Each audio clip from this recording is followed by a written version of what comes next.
dealing with open guard. You have to come to open guard classes, closed guard classes. Like, I can't predict. He's going to move and do various things. I can't predict where he's going to go at that point, okay? But I can just get myself to a better position. What I want to divert a little bit of time to is the idea of striking here from a pin, okay? When he pins me, I'll pin you, lay down.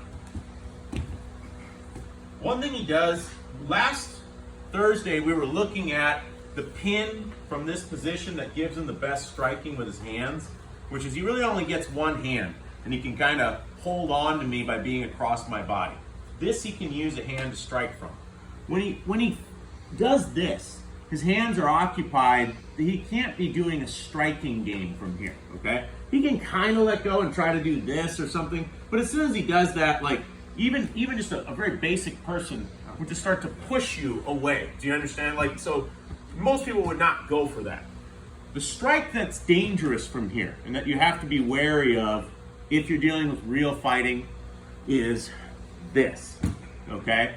The big knees. And if you watch the old Pride days of MMA, it was legal to do like you could kick a downed opponent. And cross sides was very popular, okay? Guys would get here and they would just start dropping bombs with the knees. They can even come over the top and hit you. They can go to north-south and they can really start to like just throw very, very hard knees. Now, in the unified rules of MMA, kicks to a downed opponent are illegal. So like in North American and just general world MMA, you don't see that anymore. And cross sides kind of disappeared as a position in most of MMA. But it's very dangerous, okay? Switch up and down. Everything I've shown you is everything you need to deal with the strikes, okay?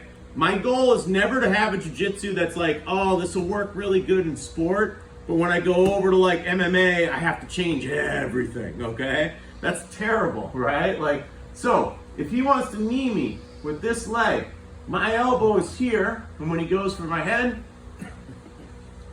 it's just not a thing. It's a non-starter for him, okay? By being wedged on that hip, he wants to get to my head. Even just, I'll go really slow. Try to touch your knee to my head. It's not going to happen, okay? I told you to have a knee at his hip as well. Why? When he goes to knee, my knee gets on the inside, and he wants to knee me. Even just touching my rib with your knee, do you think it's possible? If I have a knee inside on the iliac crest, I don't think so. So, if I have a knee on his iliac crest, that sharp point right there, if I have an elbow on this crest right there, those knee strikes are an impossibility, okay? Until he clears those out, he's not going to hit me with those. Try that out and see. Don't jump and try to knee someone as hard as you can, okay? 1, 2, 3.